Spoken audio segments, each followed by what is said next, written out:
What's happening, guys? Welcome to the Savour F B Podcast. All right, so we're going to dive right in today. I'm going to do hopefully a quick one. I'm thinking that, as I'm going through with this, it's nice to kind of share the things that I've learned over the last few years as I've grown the company, and little tips and tricks and things that help my life easier, help make my life easier, and doing things that are a little bit more systematic and trainable. These are a few things that I'm going to go over. We utilize at our team to make things a little easier for us on site. So whether you're a caterer or a vendor or a client and you want to see, the back end and how we keep things organized, and just little tips and tricks for your business. These are some of the things that we utilize. So up first, this is just a little form that let me share my screen real quick, that we made. Now, I don't know if on entire screen, I don't know if you guys as a business do a lot of like trade shows or marketing events or networking events. Down here in Florida, there's bridal shows where brides and grooms can come and meet vendors. And, we hear all the time, like how they're not useful to a lot of vendors and how people don't get quality leads from it. And a lot of them think it's a waste of money because they are quite expensive. A lot of these booths can be, $1,000 a booth or $500 a booth, upwards to $2,000 or $3,000 a booth if you get something real big. And then also the labor that goes into it. In our case, we'd like to, prepare hors d'oeuvres and things like that. So you don't want to put all this effort into an event like that to be networking and then come out dry with no leads. So, as we started working them, I would say the first show we did, I probably didn't get one lead from it. We were still young. We were still trying to figure things out. I think that everything you can train a system for. And then, as I worked them, I saw some other vendors. They were using like sign up sheets to get, leads from their sign up sheets. And, I did that for a little bit, and, we're following up with the sign up sheets. We wanted a way to since we're there and we're cornering the people and we're talking to them, we don't want to waste our time on getting, leads from people that just simply aren't our customer, or maybe they already have a caterer, or they're sitting at, doing their thing at a hotel or something. They're just not our customer. So after a couple of shows and kind of learning, it's more not so just setting up something nice that people like, but how are you going to work them? How are you going to reach back out to them? So what we did is we created this sign up sheet. Originally, this was put out on the table and people can walk by and sign up, saying they saw us, they're interested, or whatever. But what we learned is that people are so excited at these shows that everybody signs up. So everybody signs up not knowing answers to any questions, or not knowing whether they can even use an outside caterer. So what we did is, instead of letting just anybody sign up, is I have my staff there and we just spark a small conversation. And we go very systematically through, because some of the events, there could be upwards of 1,000, 2,000 people there, and you're definitely not going to be able to get through them all. So being able to identify who is actually a client of yours is a must. And it's a game changer as far as getting good leads to become actual events. So what we do is we start off the conversation, very friendly, of course. Somebody's getting married, who's getting married, you guys planning a wedding, something along those lines, to give you a little warm entry into a conversation. And then real quickly, we want to know, have you picked a venue yet? And then if they have picked a venue and we're familiar with it, great. If they picked a venue and we're not familiar with it, our next question is always, well, do they allow outside caterers, outside vendors? Are you allowed to bring food outside versus in clubhouses and golf clubs and hotels? Clearly they don't allow it. They have it on site. So we find out if we can even use them. If they say, no, sorry, we can't, have outside caterers, you say, no problem, try a few samples. We wish you the best of luck. But we also do rehearsal dinners or day after wedding brunches. I know that a lot of times that family comes in town, and sometimes we don't think about doing something nice for them for your wedding. And we try to pitch them on something else because we already know they can't use us for their wedding. So, and then obviously if it's out of town, they can't use us. So we do that so that we can kind of vet them, because there's so many people to get to that if we're not wasting our time, but if we're wasting our time speaking with somebody that's not our customer, then we're not able to get to the people that are our customer or can be our customers. And we want to try to focus on those people. Again, this is a trade show. It's all, ad spend, it's all marketing.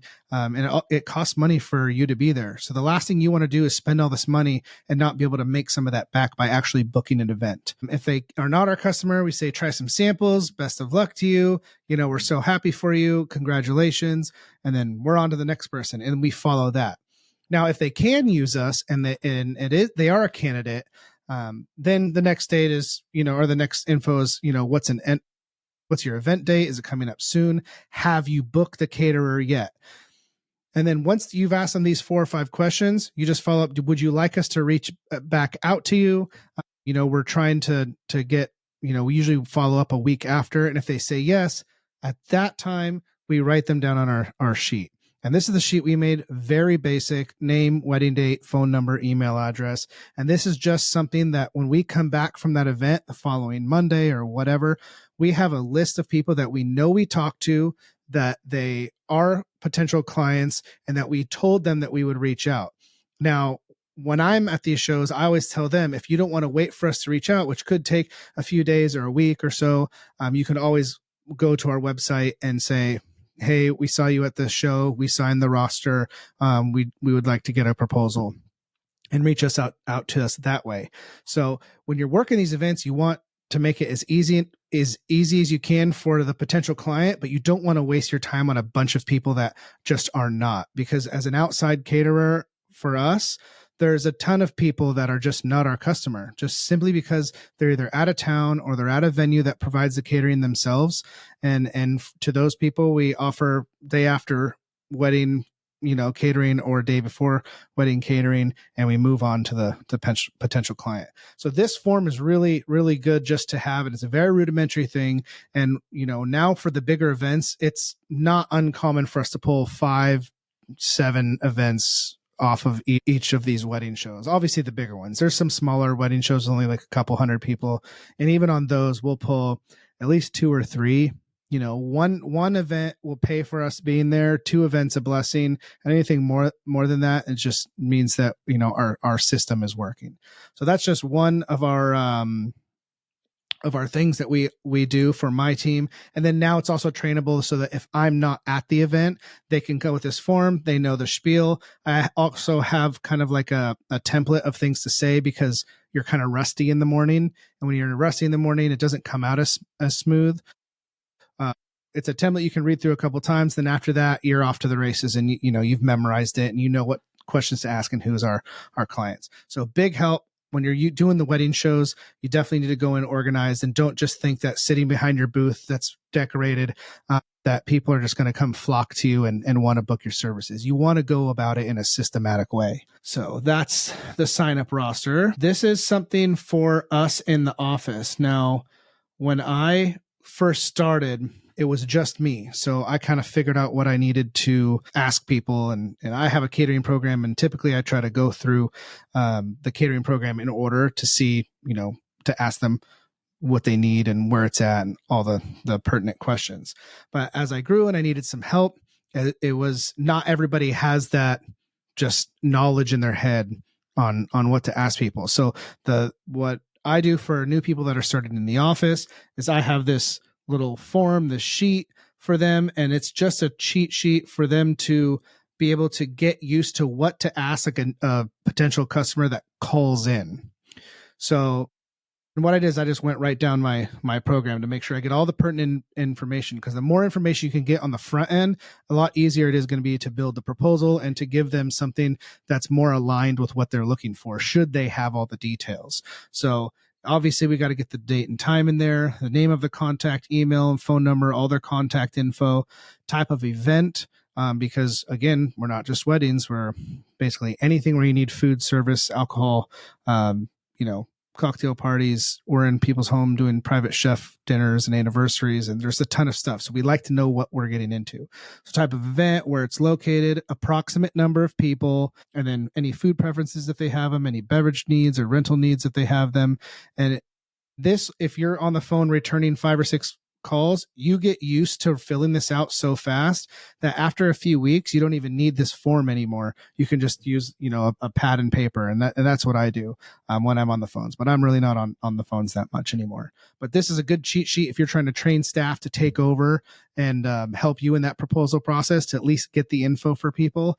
This is a good stepping stone to have when you're building your catering business, or really any business. I mean, this could be used for all sorts of vendors or any service-based business. You just need to give your staff some sort of template that they can work off of. And then from there, they're going to figure out their own flow, how they speak it. But as long as they get this information, they have enough info to actually put a proposal together. So that's that. Call format script. And now, these are, and I'm just going to fly through these because there's not that many, but these little things save so much time in your proposal process, whether you haven't booked them or after you book them.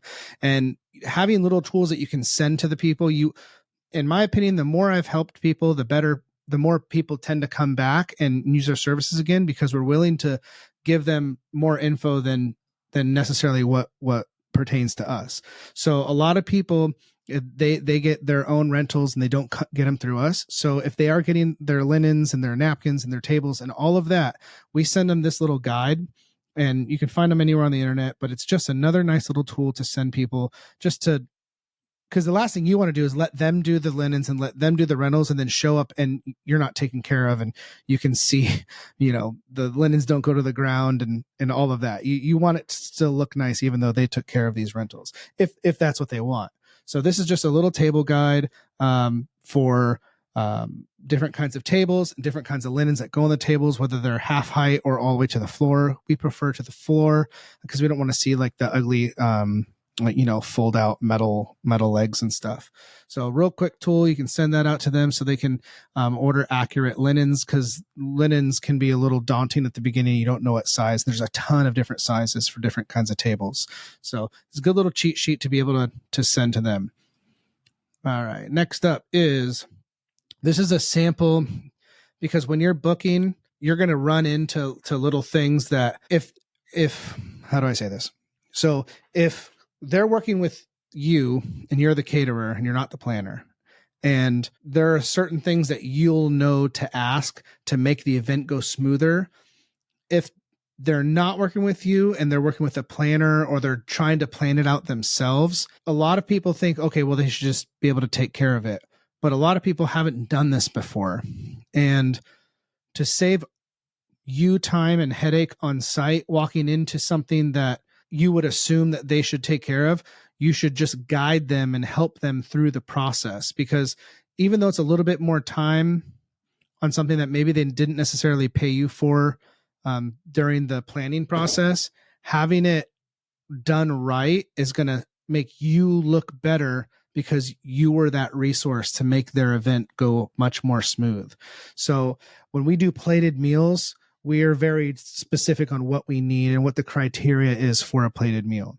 If they get a dual entree and everybody gets the same, not that big of a deal. But if they get a single entree where they actually get to choose their protein on that, then we have stipulations. And those stipulations are, we need a floor plan of like a diagram of the all where all the tables are and all the chairs are.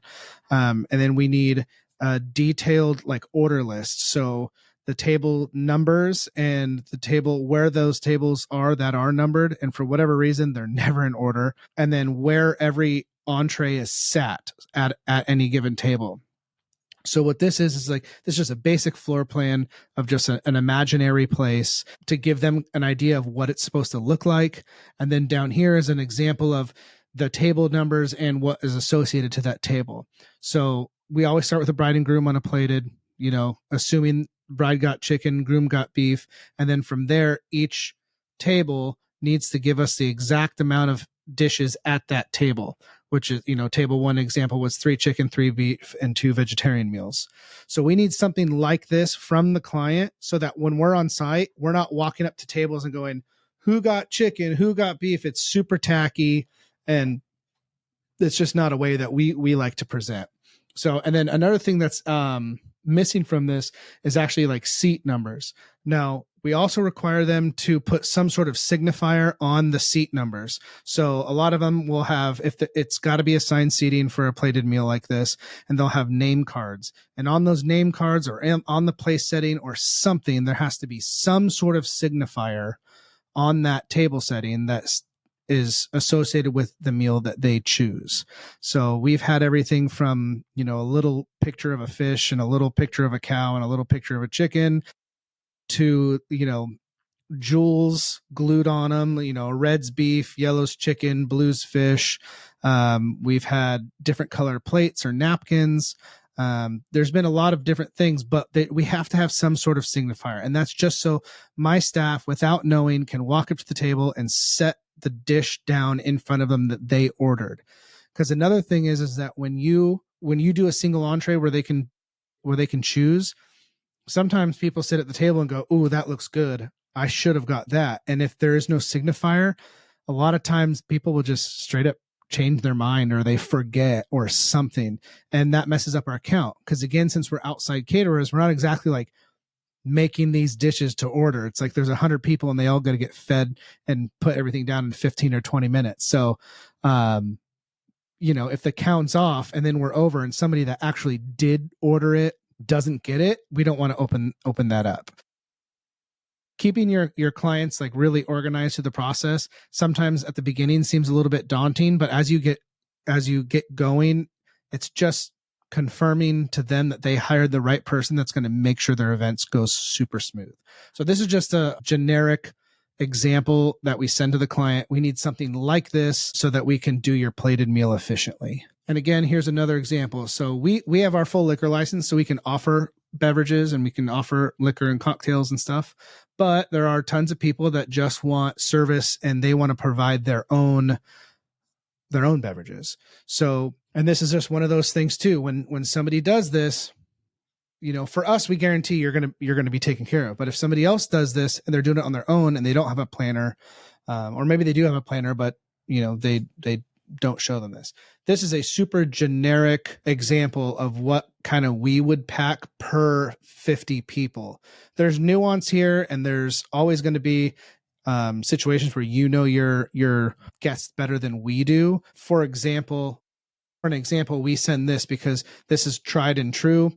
And this is just a shopping list for their liquors and how much they would need to be able to serve everybody without running out of anything. So, and this is only assuming that they do a full bar. If they're doing just beer and wine or just signature drinks, obviously this list doesn't pertain to them, but it still is something that helps us on site too, because it makes sure that the customer's prepped and ready to go. So we come on site, we can just come and do our job and everybody's happy. The last thing we want is them to take care of it, and then halfway through we're running out of ice or running out of liquors or running out of wines, and then you don't want to go to the customer and be like, "Hey, we're out of a bunch of stuff." It's just, trying to make the event smooth from the get-go. So, and then another thing too is if they're handling the bar disposables, because everybody's budget is different, and obviously it's always going to be more cost effective for them to take care of it.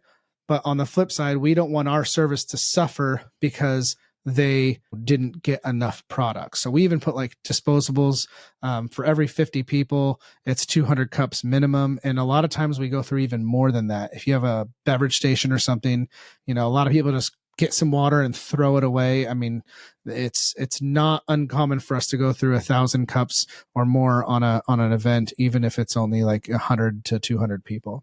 So this is just a generic thing to give them some sort of shopping list for their bar. And then we always suggest people go to Total Wine or Costco, because they'll take the unopened bottles back.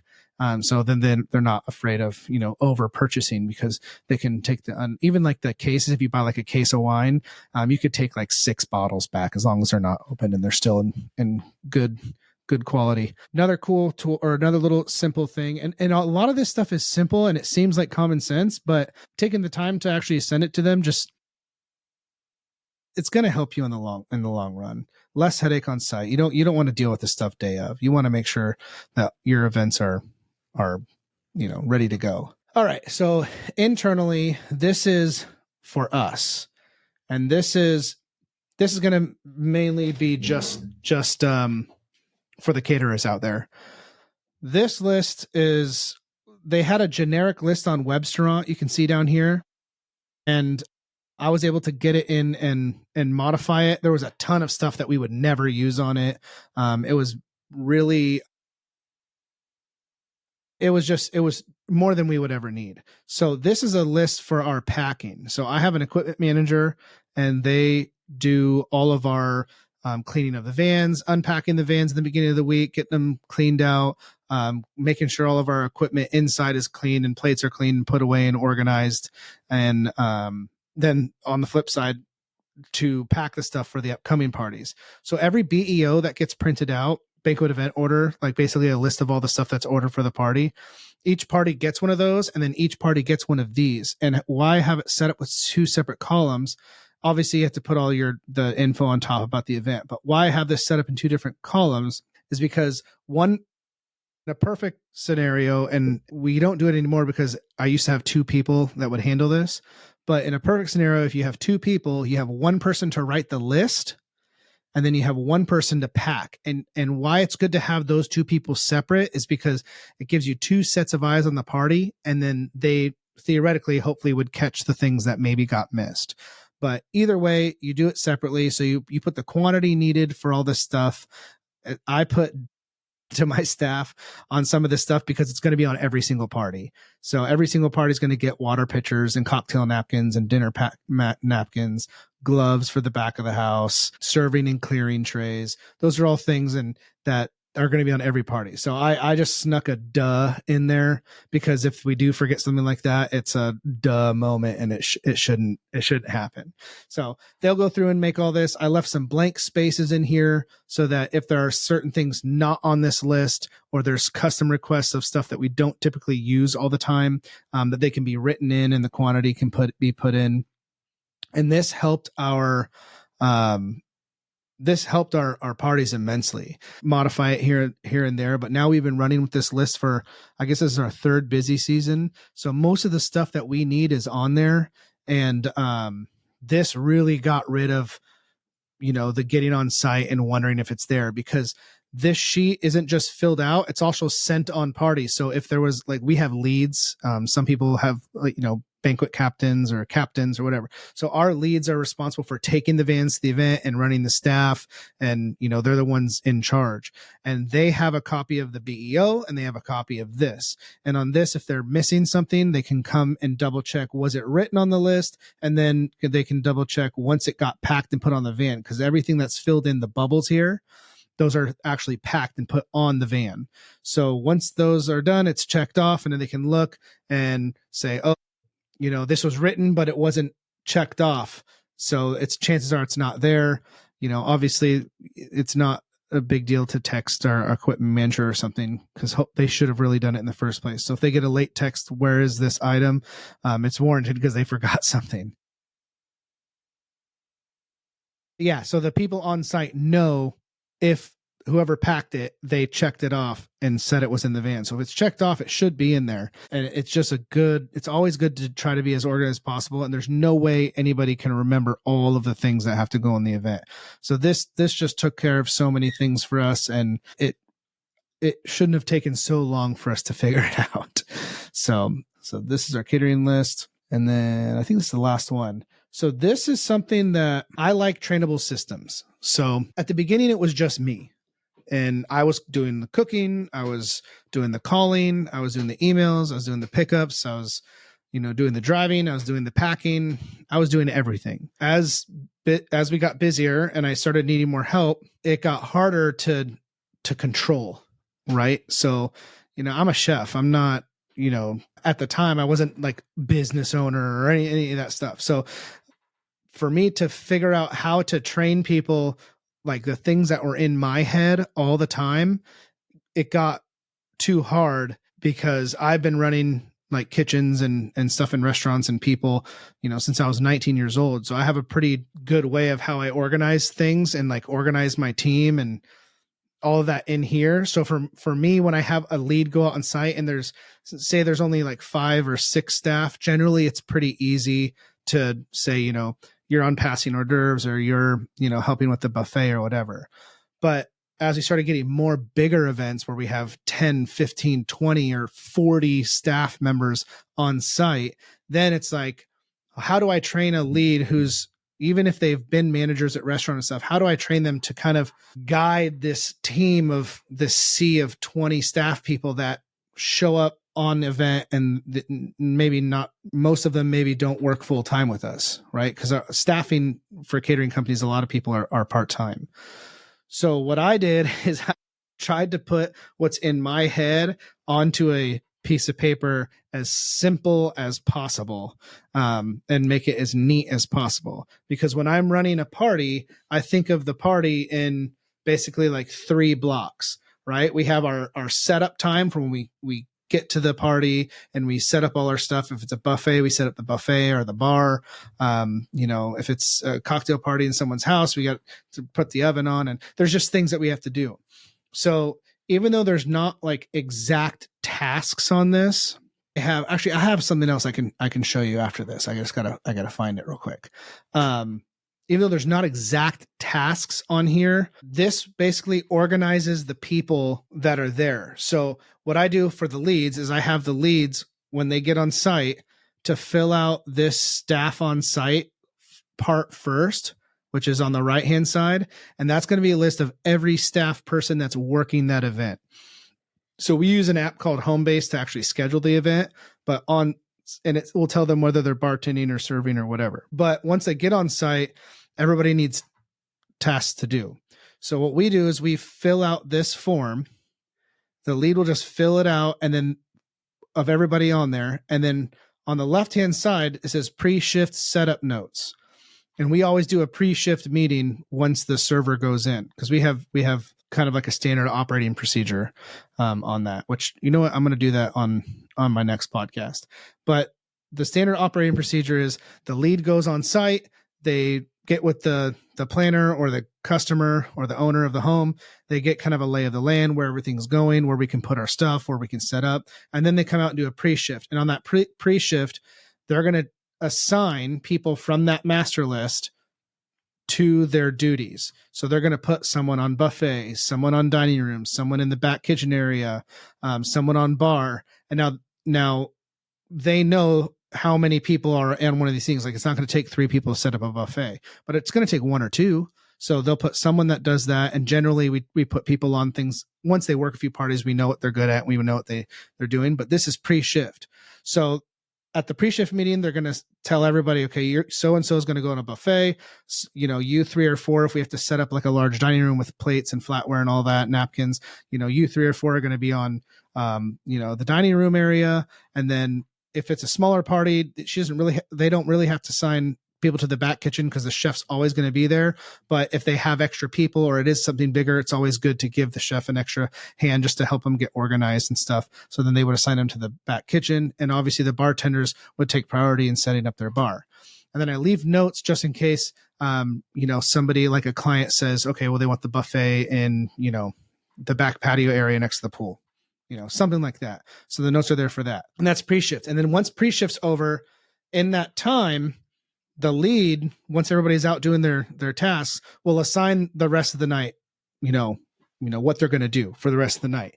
Their job is, once they get on site, to get everybody started and setting up. And then once everybody's started in doing that, then they go through and reassign the same people into the next block, which in my head would be, service. So whether it's cocktail hour, dinner, whatever kind of event you're doing.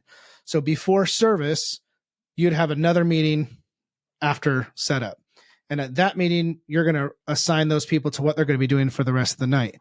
So you're going to assign people to pass, would be past hors d'oeuvres. You're going to assign people to clearing, which is clearing debris and trash from people's tables. Back kitchen area to assist the chef if they need it.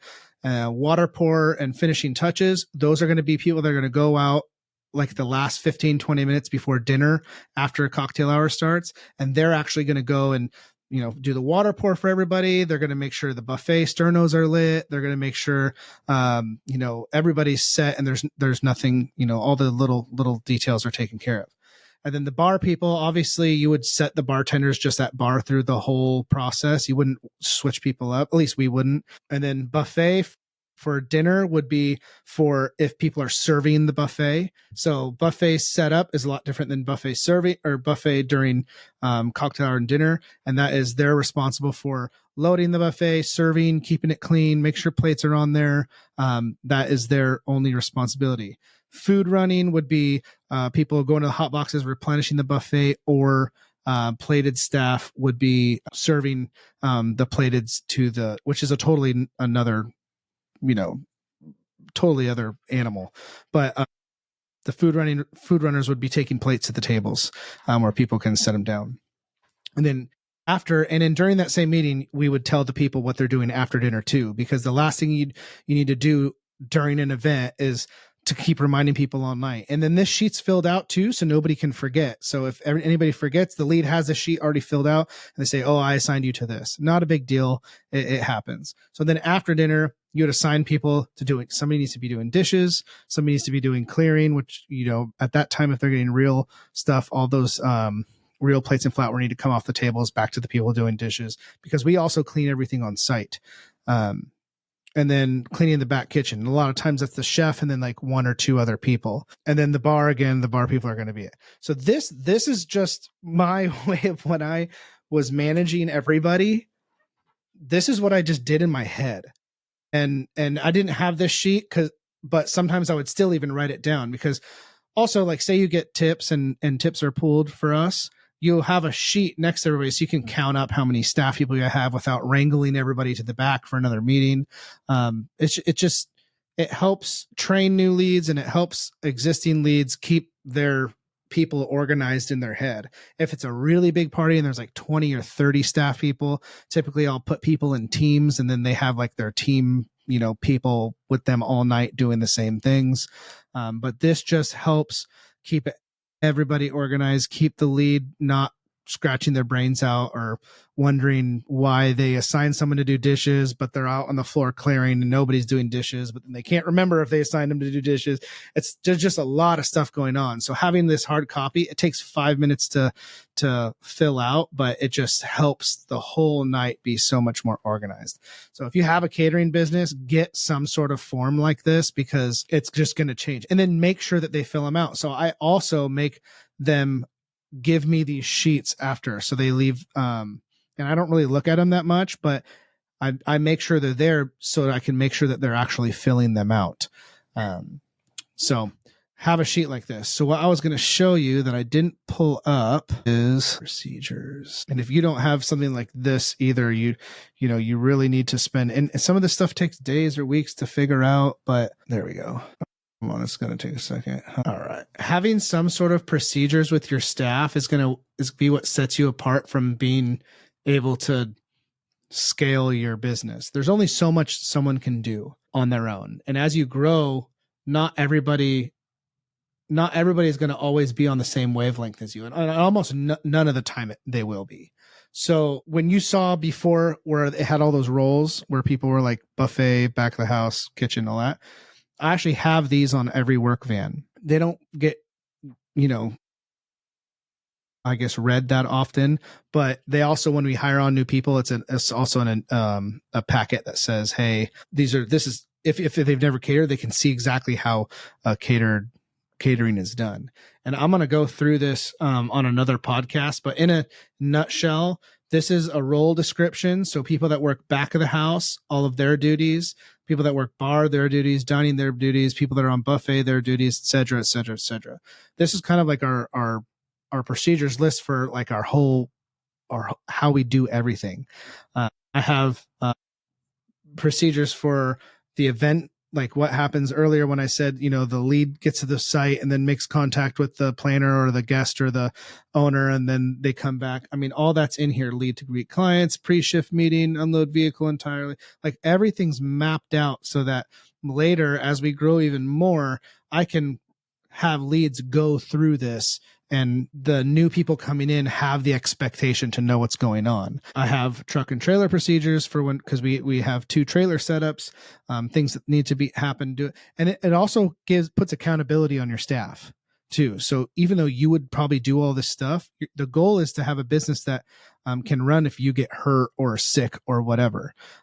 The whole point of this at least for me, is I want to build something sustainable, and allow my team to grow with me. And my team can't grow with me unless I give them responsibilities, but I can't give them responsibilities unless they're trained properly. And for me, I try to train them to do things better than I would do it, because that's the whole point, right? Is to make things better as you go. So lead duties, staff member duties, pre-shifts, these are all things that happen in any given night. And there are some things that maybe, because I wrote this probably a year ago or 2 years ago, that we've added. But in a nutshell, anybody should be able to read this, know what position they're doing, and know what their responsibility for that position is, and know kind of what the general flow of an event is. Because if you've never catered before, you don't necessarily know that there's a criteria for not just walking in someone's house, when you're working at it, or walking around and talking. If someone's never worked the catering and is not the lead, it doesn't make sense for a random staff member to walk around with the planner and not know what's going on. And then the lead comes and doesn't really know what's going on. So having procedures for everything just helps. And I'm going to do another podcast on this, really diving in deep to our procedures, and see if we can help, some people that maybe feel disorganized or feel like their caterings are getting away from them, or because the whole goal is, what I tell my staff is that for the customer experience, it's going to always be good. That's the given. It has to be good.